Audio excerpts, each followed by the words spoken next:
Bienvenue à tous et merci de nous regarder si vous êtes à l'étranger. Nous sommes à Kinshasa et vous regardez votre magazine avec Floride. Aujourd'hui, nous avons le plaisir de recevoir pour vous Monsieur Daniel Italo Yafali. Il est ingénieur en bâtiment, travaux publics, hydraulique et environnement. Nous allons parler d'un sujet qui est moins abordé sur la place publique, l'anarchie urbanistique en République démocratique du Congo, élément de réponse avec notre invité. Bienvenue et merci d'avoir accepté notre invitation. Merci beaucoup, Monsieur Floride, pour l'invitation et merci pour l'accueil. Voilà. Alors, vous êtes promoteur d'une agence, l'agence de lutte contre l'anarchie urbanistique. Est-ce qu'on peut d'abord savoir les missions et les objectifs de cette agence? Merci, Monsieur Floride, pour la question. Effectivement, je suis initiateur de l'agence de la lutte contre l'anarchie urbanistique à l'AU en sigle. L'agence, d'abord, est le fruit d'une longue réflexion par rapport à la situation du chaos urbanistique qui bat son plein pendant plusieurs années. Nous ne sommes pas ignorants de la situation. Et la mission de cette agence est de réguler la situation urbanistique en République démocratique Le désordre du Congo. Donc, essayer un peu de recadrer cette situation qui dérange toute une nation.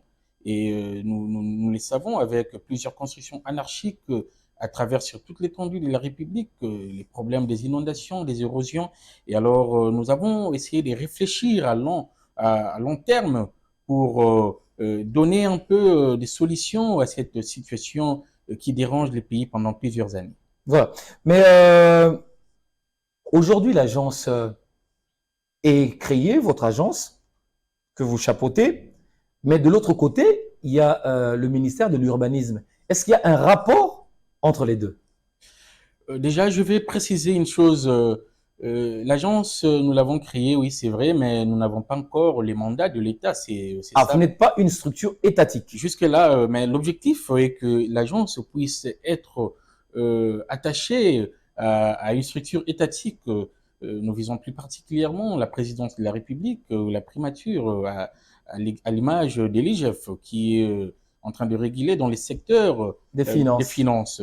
Et si nous avons ces mandats-là, nous pourrions commencer maintenant à travailler de façon officielle pour aider l'État. Mais l'objectif n'est pas de contrecarrer le ministère de l'Urbanisme, parce que ça, c'est une institution étatique. Et vous n'êtes pas là pour vous substituer au ministère de l'Urbanisme? Non, non, même pas. Nous serons d'ailleurs une structure d'appui, ok, d'appui pour aider le pays, plus particulièrement le ministère de l'Urbanisme, d'essayer un peu de réussir dans sa mission de l'urbanisation du pays. Alors qu'est-ce qui fait que, d'après vous, malgré l'existence d'un ministère, je crois qu'il y a également des experts là-bas, oui, mais qu'il y ait un chaos et un désordre urbanistique au pays, à Kinshasa par exemple, mais malgré la présence du ministère de l'Urbanisme? C'est une question très pertinente, mais d'abord, tout pays est régi par des lois, et dans les domaines de l'urbanisme, nous avons des lois relatives à ces domaines. Et entre autres, le pays doit être doté d'un code de l'urbanisme officiel.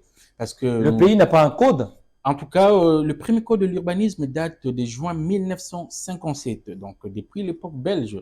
Donc c'est un code obsolète. Obsolète. Donc nous sommes en train de naviguer en l'air. Donc je pense qu'il faut l'adapter aux besoins modernes. Exactement. Donc parce que le code de l'urbanisme, déjà, c'est un manuel d'utilisation renfermant plusieurs dispositions législatives et réglementaires relatives à l'urbanisation d'un pays. Donc, c'est très nécessaire que nous puissions l'avoir de façon officielle dans le pays. Parce que dans le code de l'urbanisme, nous avons plusieurs éléments, entre autres les plans locaux d'urbanisme intercommunal. Je pense d'ailleurs c'est la meilleure manière de régler. Intercommunal. Ça veut dire que chaque commune peut disposer de son propre plan. Exactement. En rapport avec ses propres réalités. Exactement. Donc, chaque commune doit avoir son plan d'urbanisme intercommunal. Bon, pourquoi on dit intercommunal? Parce qu'il doit y avoir interconnexion entre les communes. Et quand nous avons ces plans locaux d'urbanisme intercommunal, donc ça veut dire qu'on donne les pouvoirs au chef de municipalité, donc le bourgmestre, d'établir des plans d'urbanisme Ok, ce n'est pas le bourgmestre. Quand on dit va établir, ça veut dire qu'il y aura des experts dans ces domaines qui seront affectés dans chaque municipalité et établir des plans d'urbanisme pour chaque municipalité. Et maintenant, quand nous aurons des plans d'urbanisme intercommunal pour chaque municipalité, et l'ensemble de ces plans d'urbanisme nous donnera maintenant le plan régionaux. Donc, nous aurons, par exemple, pour la ville de Kinshasa, nous aurons un plan régional pour la ville de Bukavu, pour la ville de Mbuji-Mayi, ainsi de Ainsi de suite. suite. Et maintenant, l'ensemble des plans régionaux nous donneront maintenant le plan principal ou les plans national, ok, les plans du pays. Et c'est par ça que nous allons maintenant commencer à définir les plans d'occupation des sols dans chaque plan d'urbanisme intercommunal, les plans d'occupation des sols. Alors, dans les plans d'occupation des sols, on va déterminer les zones constructibles et les zones de la non-édificante, qui est un terme technique qui veut dire les zones non constructibles. Et après ça, il y aura un débat citoyen comme ça s'est fait dans d'autres pays. Je prends l'exemple du Singapour, parce que le Singapour, je vous l'informe, c'est le meilleur modèle de développement urbain à travers le monde. Et avec ces modèles, et je pense que nous pourrions pallier à cette situation du code urbanistique dans les pays. Alors, si je comprends bien, l'urbanisation anarchique que nous observons au pays, c'est l'absence, est due à l'absence des plans ou d'un plan. D'un code de l'urbanisme qui renferme plusieurs paramètres, entre autres de plans qui doivent exister et qui doivent être des strictes applications. Parce que ce n'est pas seulement d'avoir des plans, il faut qu'il y ait une stricte applicabilité de ces plans et faire intervenir vraiment la loi. Donc, quand il y a déviation, que la loi puisse vraiment taper sur la table pour émettre les choses en ordre. Donc, au regard de votre argumentation, je comprends aujourd'hui qu'il y a aussi au pays, à Kinshasa, des zones où l'on peut construire et des zones où on ne peut pas construire. Exactement. Comme dans tous les pays, il y a toujours des zones constructibles et des zones non constructibles. Dans les zones non constructibles, nous avons même ce que nous appelons la protection des espaces verts, parce que ça fait aussi partie du respect du code de l'urbanisme. Mais aujourd'hui, à Kinshasa, même dans les espaces verts, ils sont vendus. On y construit tout ce que l'on veut. Exactement, raison pour laquelle nous assistons à ces désastres des inondations. Parce que l'objectif des espaces verts, c'est quoi? Les espaces verts ont pour objectif, parce qu'avec les forêts, les arbres et consorts, ça aide l'infiltration de l'eau. Quand il y a des précipitations, des fortes pluies et consorts, ces arbres facilitent l'infiltration des eaux. Et quand il y a infiltration des eaux, ça nous empêche à ce que nous puissions vivre des désastres, des inondations et des érosions. Et c'est ça. Alors, comme dans d'autres pays, je prends l'exemple plus particulièrement du Singapour, qui font même des formations ou ce qu'on appelle une éducation à la biodiversité ou à l'environnement urbain. Donc, c'est ça. Je pense que si notre pays, nous essayons de suivre ces modèles avec conscience et avec stricte applicabilité, nous verrons que les choses vont changer. C'est vrai, ça ne sera pas du tic au tac, mais progressivement, les choses vont changer. Alors, les chefs coutumiers aujourd'hui à Kinshasa sont revêtus, je sais pas moi, d'un pouvoir très reconnu, aussi officiel, qui se permettent aujourd'hui de pouvoir vendre des espaces, des terres où les gens construisent comme ils veulent. Comment réguler? Comment contrôler tout ça? Comment apporter de l'ordre? Pour apporter de l'ordre, il faut que le ministre tutelle de ces ministères, de l'urbanisme, de l'aménagement du territoire, puisse être strict.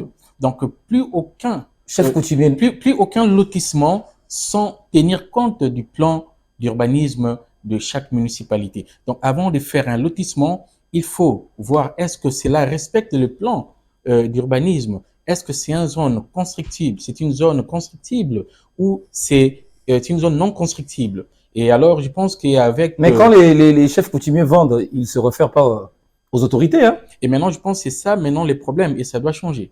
Il faut maintenant contrôler. Il faut maintenant contrôler. Un contrôle a priori. Voilà.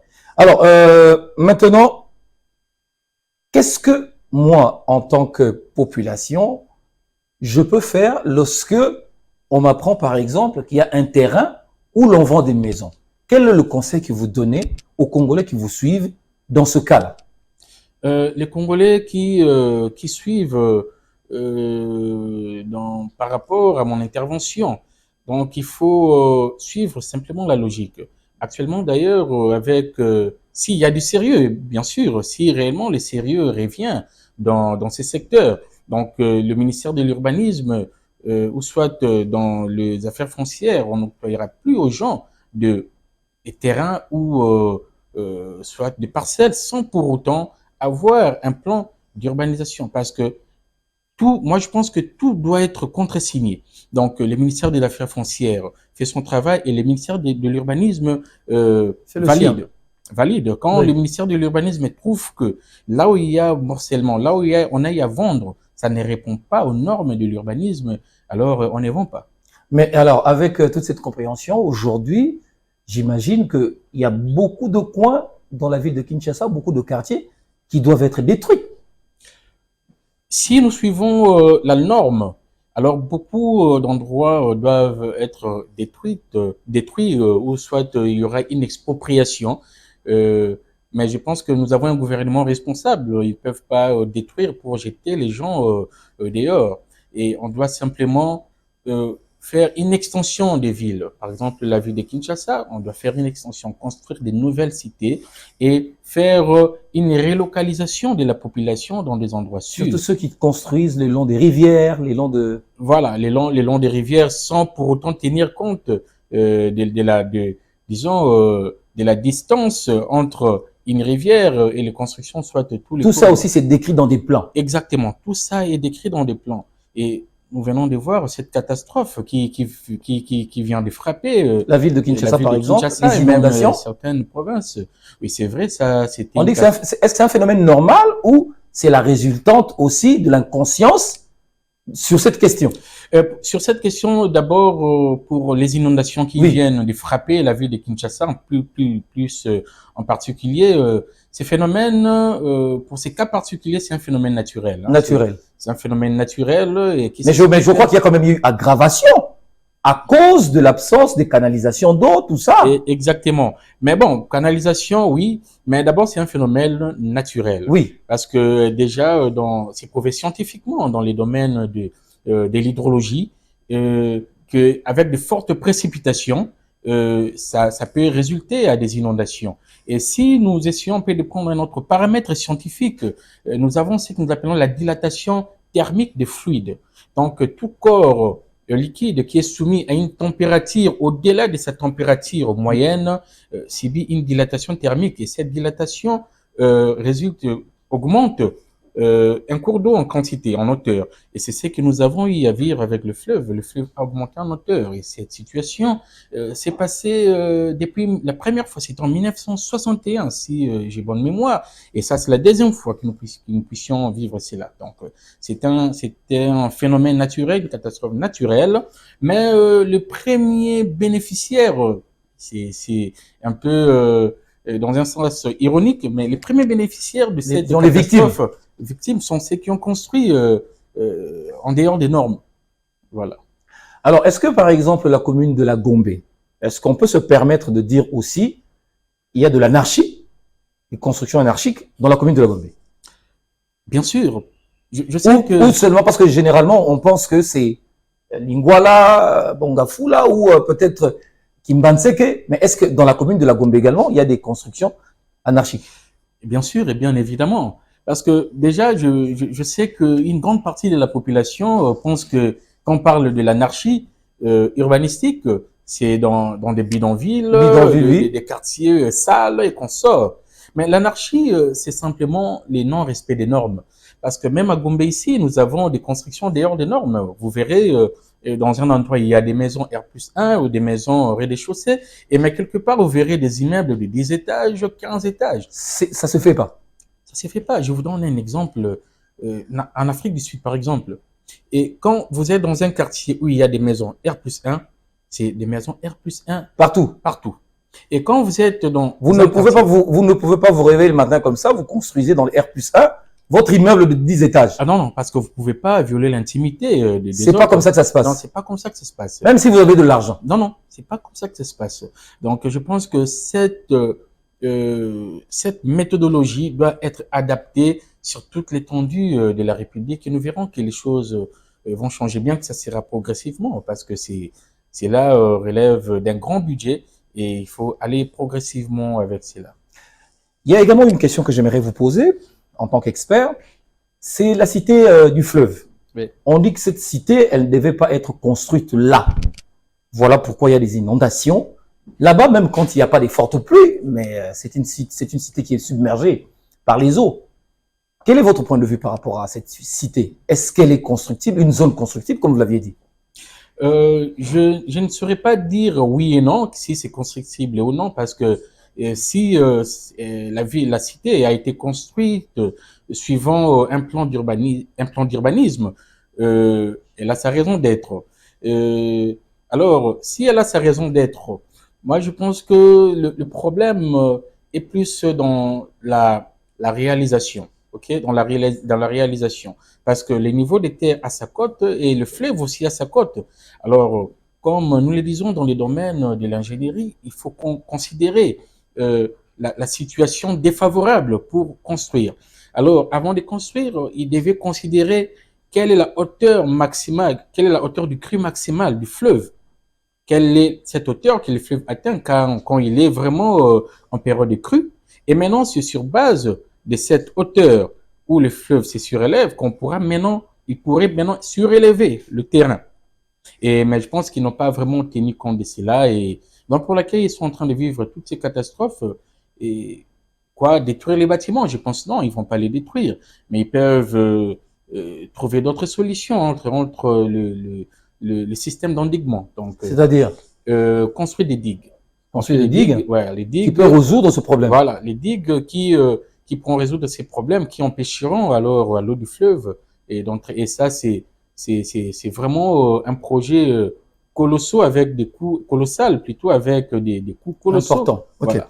Mais ingénieur, ici au Congo, à Kinshasa par exemple, nous avons des autorités, certaines autorités politiques, militaires même, Oui. qui construisent sur des caniveaux, des maisons construites sur des caniveaux. Voilà. Je ne sais pas si vous êtes au courant de ça. Exactement, et qui construisent sur des caniveaux. Il y a même des égouts qui ont été laissés par des Belges qui sont même Bouchés. Et tout ça, ce sont des problèmes réels auxquels notre pays est confronté. Et raison pour laquelle je l'ai dit, si l'ordre revient dans ces secteurs de l'urbanisme et de l'aménagement du territoire, il y aura beaucoup de personnes qui verront leurs maisons être démolies ou soit être expropriées. Et quelle est la seule façon de remettre cet ordre-là? Ça passe par quoi? Quelles devaient être les priorités? On commence par quoi? Les priorités, je me dis, comme tout pays, il y a toujours des lettres qui doivent, disons, ce sont des lettres qui doivent d'abord être comme des socles, donc avoir ce que j'ai appelé des plans d'urbanisme intercommunal. On doit commencer par ça. Quand on va commencer par ça, on va déterminer des zones constructibles et des zones non constructibles. Et c'est ce qui pourra nous amener maintenant à mettre chacun à sa place. Merci. On est à la fin de cette émission. En tant qu'expert, vous connaissez la situation de notre pays. Vous regardez cette caméra. Si vous avez un message à lancer aux autorités, voici l'opportunité. Voilà, si je peux laisser un tout dernier message, je pense que les autorités me suivent à travers cet entretien. Et là, je m'adresserai plus particulièrement au président de la République, qui est les grands de la nation, les grands visionnaires, et qui avait dit dans son propos lors de son discours magistral pendant l'investiture, il avait dit chers citoyens, chers compatriotes, je vous ai entendu. Je consens à relever ces grands défis. Et dans ces secteurs de l'urbanisme, c'est aussi un grand défi que le président a et qu'il consent aussi à relever. Et je pense que si le président peut faire confiance à nous, les scientifiques de ces pays, qui sont ses compatriotes, pour l'aider dans ces secteurs de l'urbanisme, en tout cas, nous sommes disponibles, nous sommes volontiers à apporter notre soutien, à apporter notre appui, parce que je vais encore souligner, parce que en tant que promoteur, initiateur de mon agence, nous ne travaillons pas simplement de façon théorique. Et je suis en train de mettre en place un géoportail. C'est quoi un géoportail? Un géoportail, c'est un outil web de recherche et de visualisation des sites géographiques ou géolocalisés et qui va aider de façon efficace les pays, plus particulièrement dans ces secteurs de l'urbanisme. D'ailleurs, c'est une première, ça serait une première en RDC. Et je travaille avec une agence, une structure en collaboration, une structure en France, Spation, et nous sommes en train de mettre ces géoportails en place et ça va résoudre cette situation urbanistique dans notre pays. Et c'est vraiment les messages que j'ai voulu apporter à nos autorités, plus particulièrement à son Excellence, Monsieur le Président de la République, Félix Antoine Tshisekedi Tshilombo. Voilà, votre message est passé. Daniel Italo Yafali, ingénieur en bâtiment, travaux publics, hydraulique et environnement. Merci d'être venu sur ce plateau. Merci beaucoup. Cette émission est terminée. Merci de l'avoir suivi. À très bientôt et avec le même plaisir.